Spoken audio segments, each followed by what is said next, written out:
राधे राधे, जय श्री कृष्णा दोस्तों।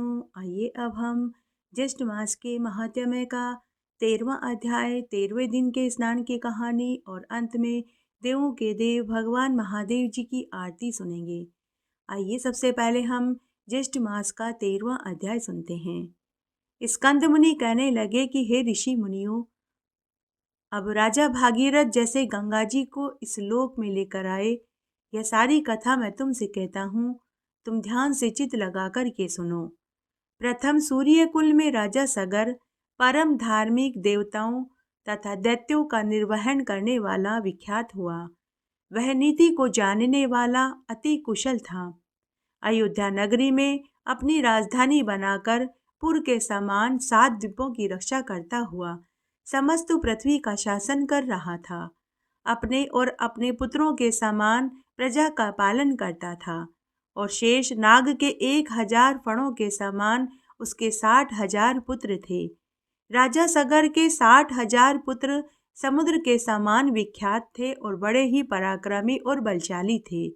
बल में वायु के समान, बुद्धि में बृहस्पति के समान, धनुषधारियों में भीष्म के समान और तेज में सूर्य के समान थे। वे राजा सगर के 60,000 पुत्र समस्त विद्याओं में कुशल तथा धर्म में परायण थे। ऐसे 60,000 पुत्रों सहित राजा सगर ने अश्वमेध नाम वाला बड़ा ही प्रसिद्ध यज्ञ शुरू कर दिया।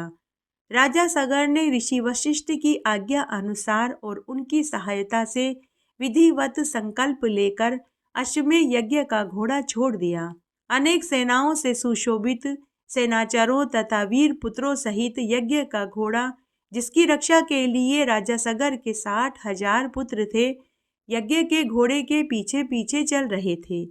अपनी इच्छा अनुसार एक देश से दूसरे देश को जाता हुआ थकावट से युक्त वह श्रेष्ठ अश्वमेध यज्ञ का घोड़ा जिन जिन विख्यात राजाओं से पकड़ा गया, उन सब राजाओं को अपने बल से जीतकर और अपने शरणागत होने पर छोड़ दिया।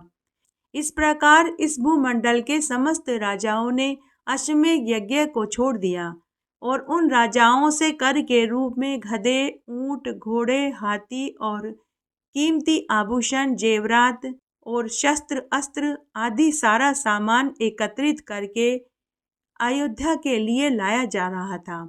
इसके पश्चात यज्ञ की समाप्ति पर विधि पूर्वक ऋत्विजों को दक्षिणा दी गई और 10 दिशाओं से लाया हुआ सारा द्रव्य वस्तु अपने राष्ट्र का भी बहुत सा धन कामना रहित होकर राजा सगर ब्राह्मणों को दान में दे रहे थे। इस तरह राजा सगर ने 99 अश्वमेध यज्ञ पूरे कर लिए। इतने यज्ञ हो जाने पर जब 100वां यज्ञ शुरू होना था तो स्वर्ग के राजा इंद्र चकित रह गए और घबराकर वे मन ही मन सोचने लगे कि अब मैं क्या करूं, कहाँ जाऊं, मेरी रक्षा कौन करेगा। राजा सगर के 100 यज्ञ पूर्ण होने वाले हैं। अगर उसके 100 यज्ञ पूर्ण हो गए तो अवश्य वह मेरा इंद्रासन छीन लेगा, मेरे स्वर्ग पर उनका शासन हो जाएगा। ऐसा विचार करके इंद्रदेव युद्ध के लिए तत्पर हो गए और समस्त देव सेना लेकर वे पृथ्वी पर आ गए। सगर पुत्रों ने भी सहसा इंद्र को आया हुआ देखा तो यह निश्चय करके कि देवताओं का राजा इंद्र यज्ञ का घोड़ा हरने आया है।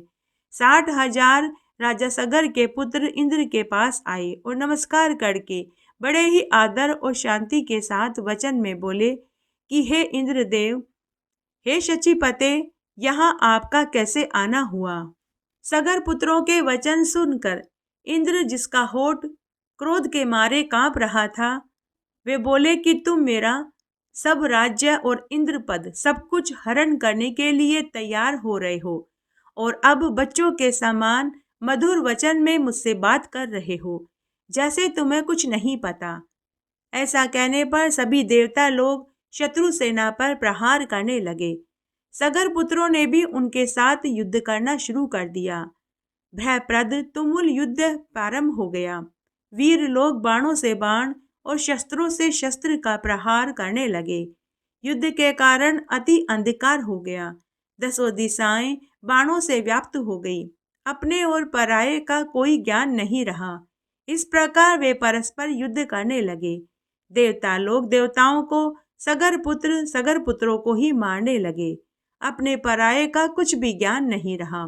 तब देवताओं के भय से सगर पुत्रों की सेना भयभीत होकर अपने प्राणों की रक्षा के लिए दसों दिशाओं की तरफ भागने लगी। फिर क्रोध से संतप्त होकर सगर पुत्रों ने दैत्यास्त्र को छोड़ने के लिए अपने धनुष पर चढ़ाया। यह देखकर देव सेना झट से वहां से भाग खड़ी हुई। उस संग्राम में हाथी पर सवार केवल इंद्र और 60,000 सगर के पुत्र ही रह गए। ऐसा देखकर इंद्र उनके साथ युद्ध करने में अपने आप को असमर्थ महसूस देखकर वहां से भाग खड़ा हुआ। अति चिंता से व्याप्त इंद्र श्री विष्णु भगवान के पास विष्णुलोक में गए। इंद्र के चले जाने पर सगर पुत्र और उनकी सेना अपने निवास स्थान को लौट गई। उनको सगर पुत्रों ने स्वामी के गौरव के लिए बहुत सा धन, वस्त्र और आभूषण देकर प्रसन्न किया। स्कंद मुनि आगे बोले कि हे ब्राह्मणों, जब विष्णु भगवान ने इंद्र को आया हुआ देखा तो उनसे उनके आने का कारण पूछा। तब इंद्र ने यज्ञ का सारा वृतांत विष्णु भगवान से कह सुनाया। तब भगवान विष्णु मन से ध्यान कर इंद्र से निश्चित बोले कि हे इंद्र, मुझको और समर्थ शिवजी को उन लोगों ने नहीं बुलाया, इसलिए मैं तुम्हें एक उपाय बताता हूँ, तुम उपाय करो। हे सुमत, मैं तुमको अदृश्य करने वाली विद्या देता हूँ। तुम पवित्र होकर उस विद्या को ग्रहण करो और निर्भय होकर फिर जाकर विधि से उस विद्या का जाप करो। सावधानी से यज्ञ के घोड़े का हरण करो और उसे कपिल मुनि के आश्रम में बांध आओ। तब यज्ञ के घोड़े को वहां बांधकर पुनः तुम स्वर्ग में चले आना और अपना कार्य पूर्ववत करते रहना, अन्यथा सगर पुत्र यज्ञ के बल से ऐश्वर्य युक्त होकर तुम सबको मार डालेंगे। भगवान के वचन सुनकर इंद्र ने विधिवत स्नान किया। अदृश्यकारिणी विद्या को ग्रहण कर प्रथम मधुसूदन भगवान को प्रणाम किया और पूछा कि हे भगवान, कपिल मुनि कहाँ मिलेंगे। विष्णु भगवान कहने लगे कि कलिंग देश से पूर्व की तरफ पृथ्वी के अंदर गुफा में कपिल ऋषि ने पाताल के समान भूग्रह बना रखा है।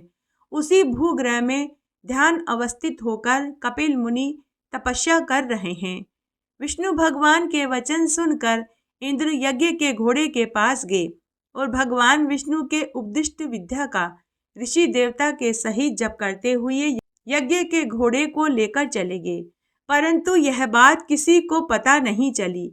एकांत में ध्यान मग्न कपिल मुनि को देखकर इंद्र ने विधि पूर्वक प्रणाम किया और यज्ञ के घोड़े को वहां बांधकर इंद्र पुनः अपनी नगरी में लौट आए और पुनः अपना कार्य करने लगे। परंतु मन में उनके फिर भी शंका बनी रही। इधर यज्ञ के घोड़े के हरण हो जाने पर उनके रक्षक एक साथ अज्ञान से मोहित होकर सभी ने राजा से आकर कहा कि हे महाराज, यज्ञ का घोड़ा कहाँ गया, कौन हर कर ले गया, यह हम नहीं जानते। रक्षकों के वचन सुनकर सगर के पुत्र यज्ञाश्व की खोज में दसों दिशाओं को गए। समस्त पृथ्वी तल के भाग को देखकर देवलोक देखने के लिए स्वर्ग को गए। इसके पश्चात नक्षत्र लोक गए, इंद्र की पुरी में भी गए। संशय में पड़कर व्याकुल सगर पुत्र इंद्र के प्रत्येक ग्रह में, दूसरों के ग्रह और नगर में, अटारी और समस्त शाला, वन उपवन, दिक्पालों के लोक, ब्रह्मलोक, कैलाश, हिमवान, अनेकों मेरु पर्वत, गुफा, शिखर, गंधर्व लोक, यज्ञ लोक और विष्णु लोक में भी गए। इस प्रकार सगर पुत्र सब लोकों में घूमते रहे, परंतु उन्हें यज्ञ के घोड़े का कहीं पता नहीं चला। फिर वे पाताल लोक में गए, सातों पातालों को देखा, निराश होकर अपने शिविर में लौट आए। सब दुखी होकर प्राण त्यागने को तैयार हो गए। सब काल से प्रेरित होकर बाद में वे पृथ्वी को खोजने लगे। अकस्मात उस विवर से मिला हुआ 100 योजन के विस्तार में इंद्रालय के समान और मनुष्यों से रहित दिव्य गहरी गुफा को देखकर सबके सब उस गुफा में गए। वहां जाकर कमल की रस्सी से बंधा हुआ यज्ञ के घोड़े को देखा।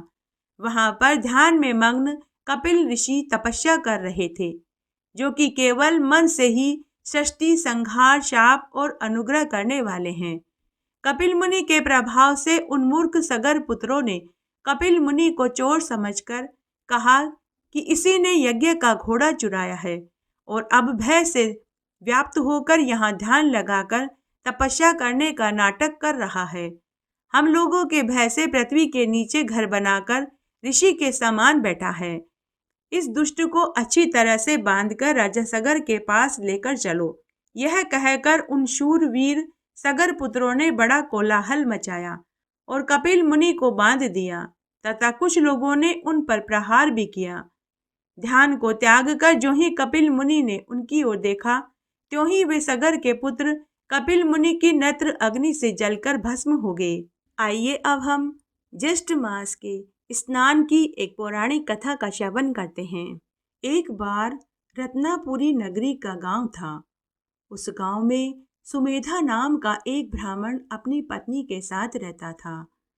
दोनों ब्राह्मण दंपति भगवान महादेव के परम भक्त थे। वे हर साल ज्येष्ठ मास के बड़े सोमवार का विधि पूर्वक व्रत करते थे। भगवान महादेव और माता पार्वती जी का पूजन करते थे।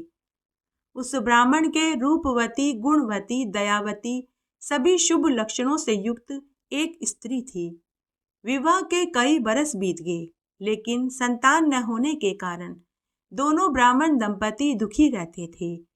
उस ब्राह्मण ने संतान प्राप्ति के लिए अनेक प्रकार के दान, पुण्य, व्रत, उपवास और धर्म कर्म किए, लेकिन वे सभी निष्फल हो गए। जब दोनों ब्राह्मण दंपति वृद्धावस्था को प्राप्त हो गए, तब एक दिन वह ब्राह्मण प्राण त्यागने के निमित्त अपनी स्त्री को बिना बताए घर से निकल पड़ा और घने जंगल में जाकर आत्महत्या के निमित्त कुएं में कूद पड़ा। लेकिन उस कुएं में कूदने पर भी वह ब्राह्मण नहीं मरा। उस कुएं में एक बूढ़ा, बीमार, भूखा प्यासा अजगर बैठा हुआ था। ब्राह्मण तो मरने के निमित्त ही कुएं में कूदा था, लेकिन मरा नहीं। तो वह ब्राह्मण अजगर से बोला कि हे अजगर महाराज, आप मुझे खाकर अपनी भूख प्यास क्यों नहीं शांत करते? मैं तो मरने के निमित्त ही इस कुएं में कूदा था। तब अजगर ने कहा कि तुम कौन हो और मरना क्यों चाहते हो? तब ब्राह्मण ने अजगर को पूरी सच्चाई बता दी। तब अजगर बोला कि अरे ब्राह्मण देव, तुम्हारा स्पर्श होते ही मुझे पूर्व जन्म की सभी बातों का स्मरण हो आया। हे ब्राह्मण देव, मैं तुम्हें खाकर दोबारा इसी योनि में पैदा नहीं होना चाहता। हे ब्राह्मण, तुम मेरे पूर्व जन्म का वृतांत सुनो। हे ब्राह्मण देव, पूर्व जन्म में मैं एक वेश्या था। गांव में लोगों को ब्याज पर रुपए उधार दिया करता था। मैं बड़ा ही लालची, धूर्त और स्वार्थी था। मुझे धन का लोभ था। धन के आगे मुझे अपना पराया कोई दिखाई नहीं देता था। हे ब्राह्मण देव, तब एक बार की बात है, ज्येष्ठ का पवित्र महीना चल रहा था।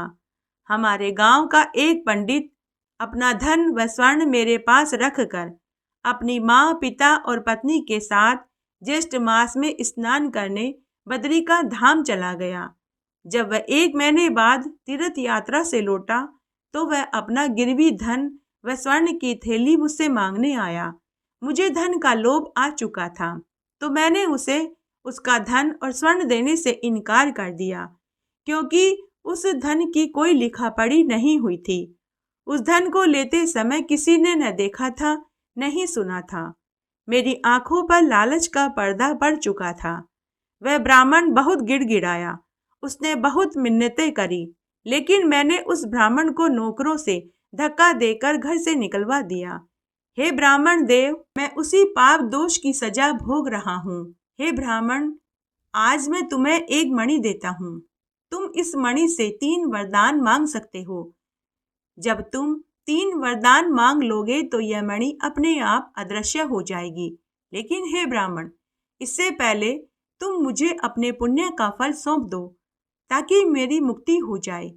तब उस ब्राह्मण ने अपने ज्येष्ठ मास के बड़े सोमवार का पुण्य फल उस अजगर को सौंप दिया, जिससे उसी क्षण उस अजगर को मुक्ति मिल गई और वह दिव्य देह धारण करके ब्राह्मण को मणि देकर ब्राह्मण से आज्ञा लेकर परिक्रमा कर कर शिवलोक को चला गया। फिर वह ब्राह्मण मणि लेकर घर पहुंचा। उसने आते ही अपनी पत्नी से मणि और अजगर वाली पूरी बात बताई। तब ब्राह्मण ने और ब्राह्मणी ने आपसी सलाह मशवरा करके मणि से 3 वरदान मांगे। पहला वरदान मांगा कि हम दोनों ब्राह्मण दंपति पुनः जवान हो जाएं।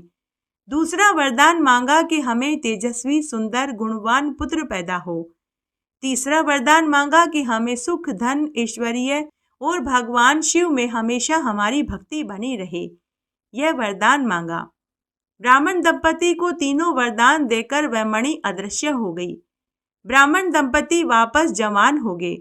उन्हें एक सुंदर पुत्र पैदा हुआ और वे गांव के सबसे धनी और इज्जतदार लोगों की श्रेणी में गिने जाने लगे और भगवान महादेव में हमेशा उनकी भक्ति बनी रही।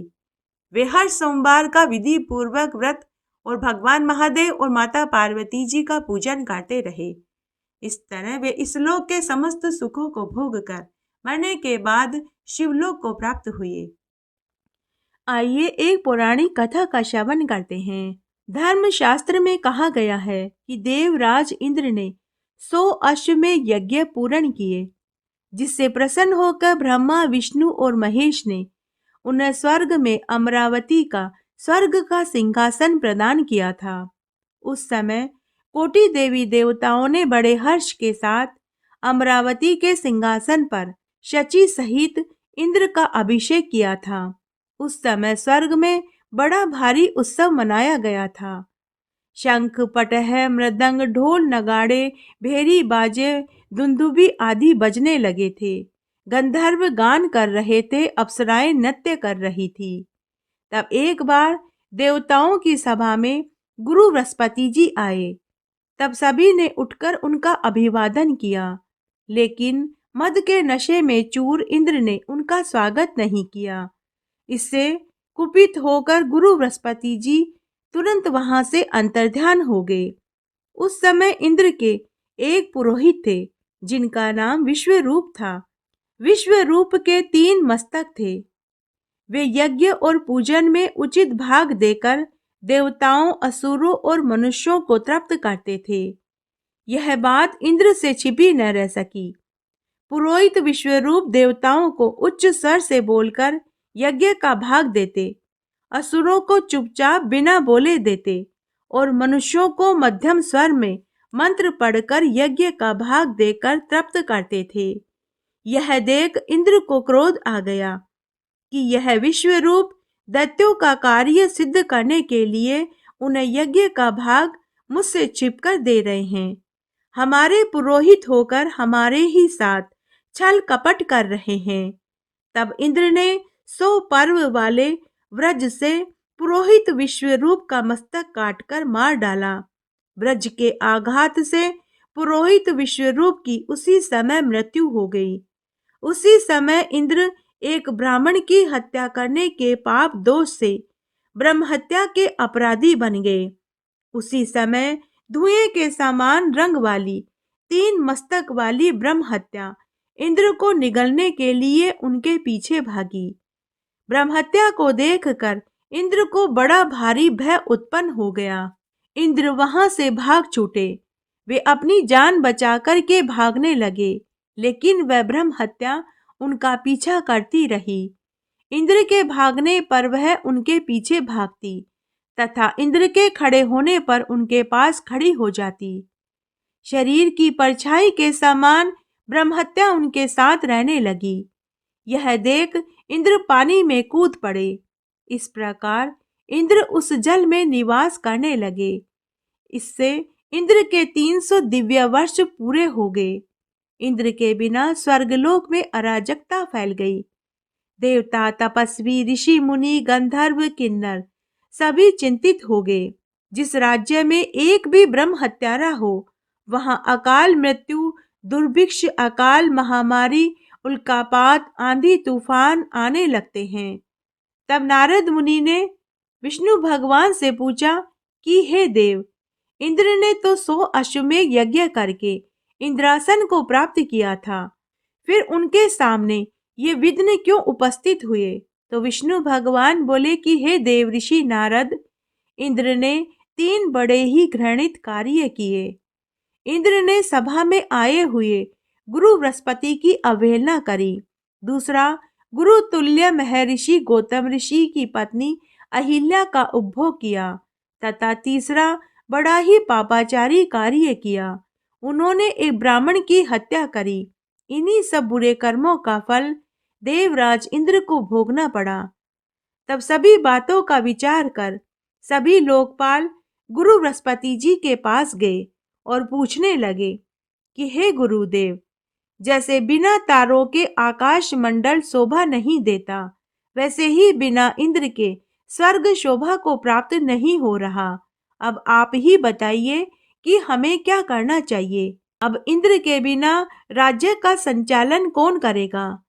तब गुरु बृहस्पति जी ने कहा कि हे देवताओं, इंद्र के 100 अश्वमेध यज्ञ का पुण्य तो उसी समय नष्ट हो गया जिस समय उन्होंने पुरोहित विश्वरूप का वध किया।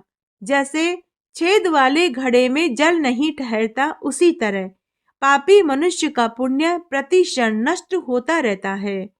इन्हीं पापों के कारण इंद्र की श्रेष्ठता चली गई है।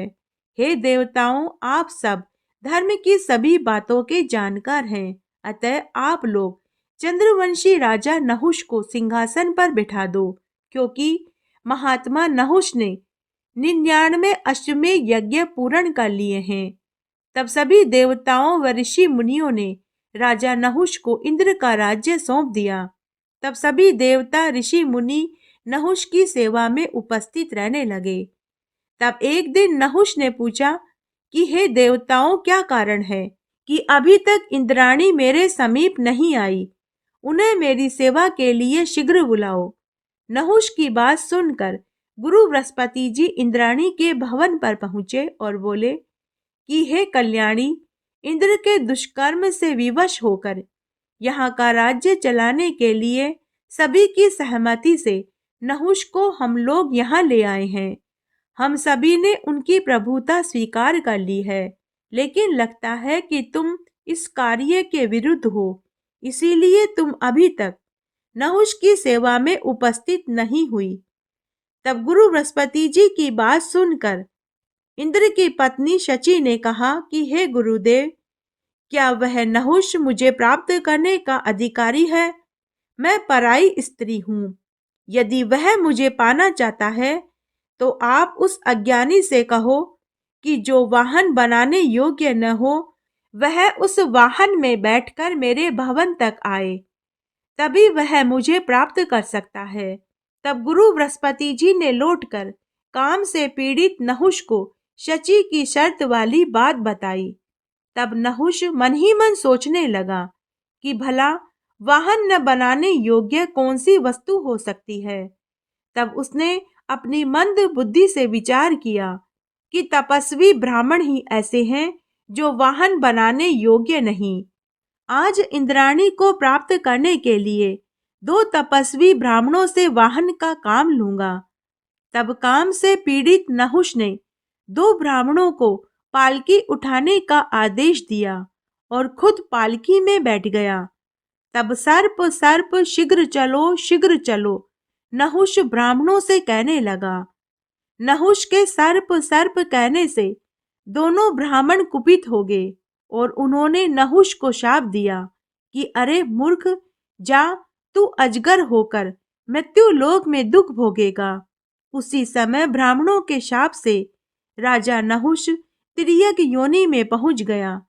जो ब्राह्मण का अपमान करते हैं उन्हें नरक की पीड़ा भोगनी ही पड़ती है। ऐसी स्थिति में देवलोक में फिर अराजकता छा गई। सभी देवता ऋषि मुनि सोचने लगे कि अब पृथ्वी पर दूसरा कोई यज्ञ करता राजा दिखाई नहीं पड़ता कि जिसने 100 अश्वमेध यज्ञ किए हों। उसी समय शची देवी ने सभी देवताओं से कहा कि हे देवताओं, हे गुरु बृहस्पति जी, आप सब चिंता मत करो।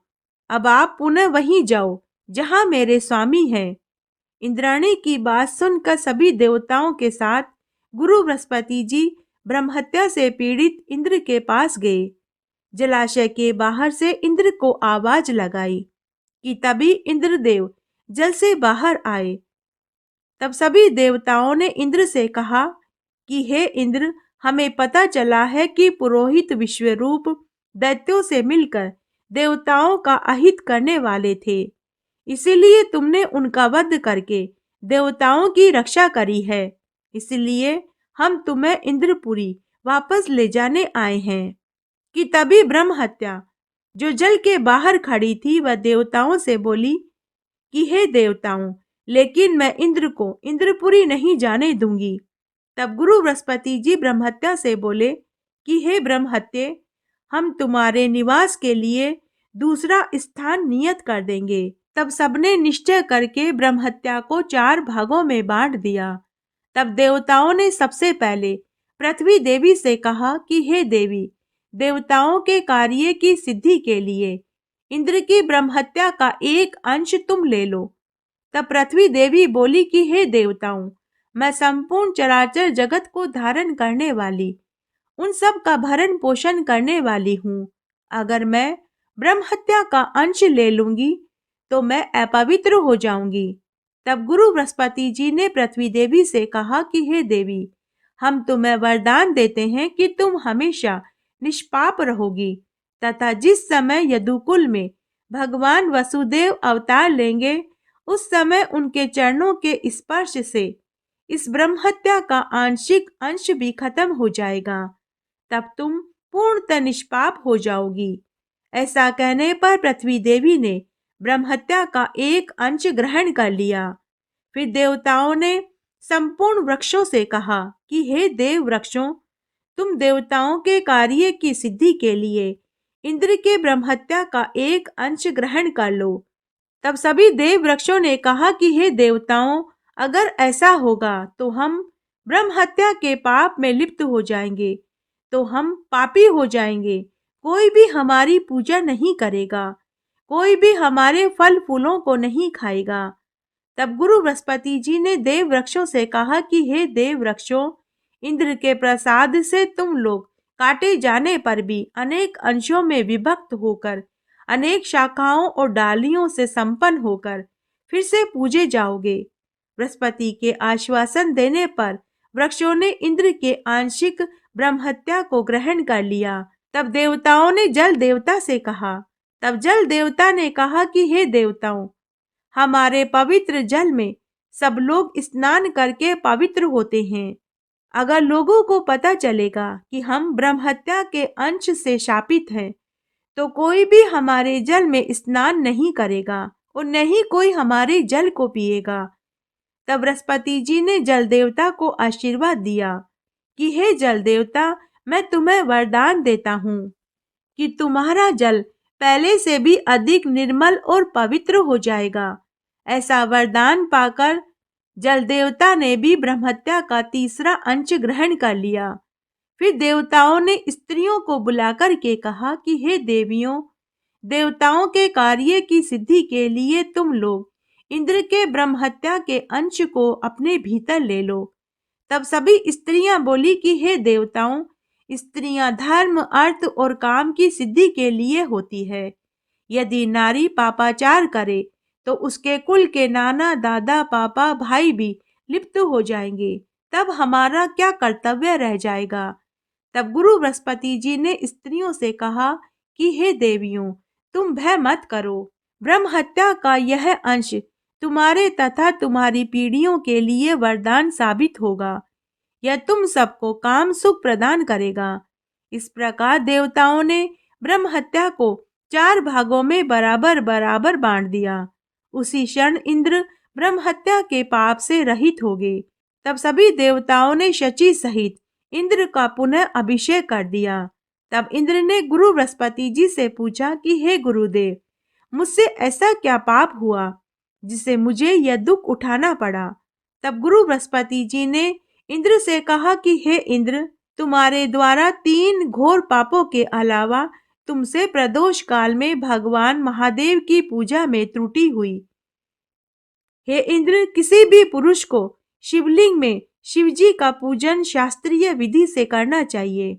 शिवलिंग व नंदकेसर के बीच में होकर, अर्थात अधांतर की परिक्रमा नहीं करनी चाहिए।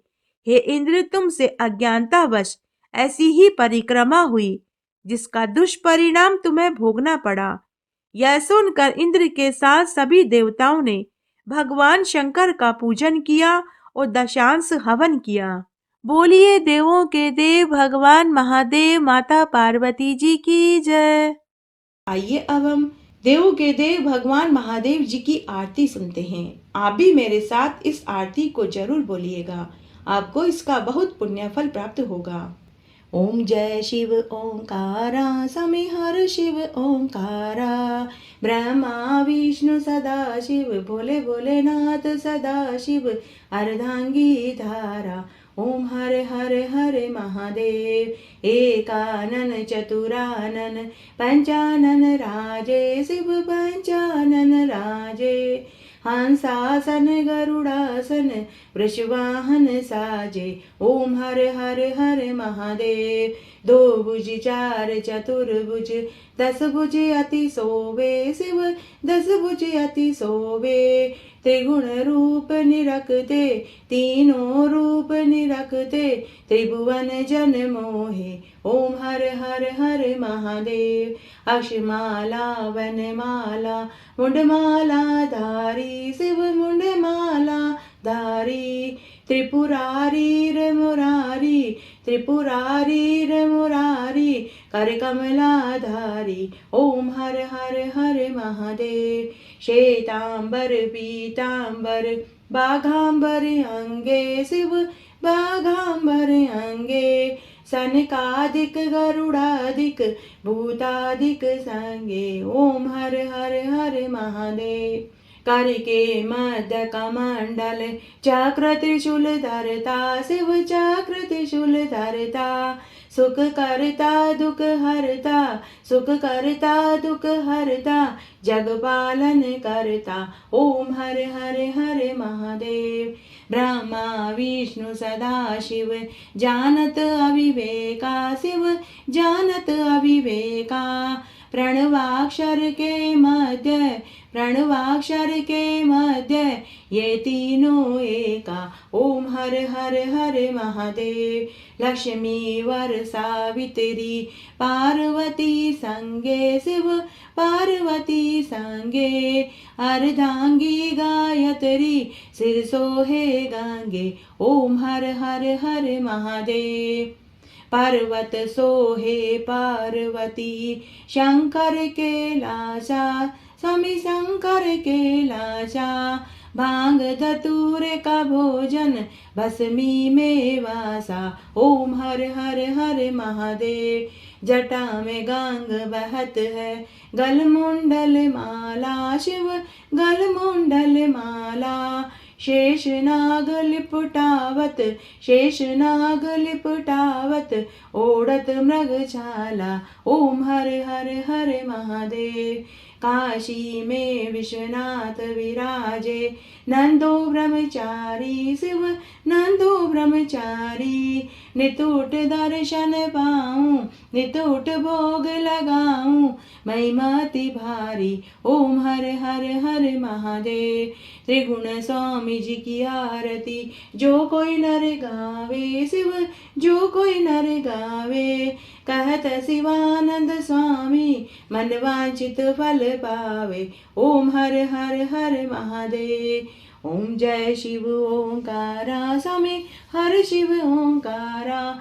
शिव पार्वती का प्यारा शिव ओढ़त मृग छाला, शिव बरसत जल धारा शिव पीवत भंग प्याला, शिव पहनत मुंडमाला, भोले भोलेनाथ सदा शिव काशी विश्वनाथ सदा शिव, पार्वती का प्यारा। ओम हर हर हर, बोलिए महादेव पार्वती गणेश कार्तिकेय नंदकेसर की जय, बोलिए ज्येष्ठ मास के देवता की जय।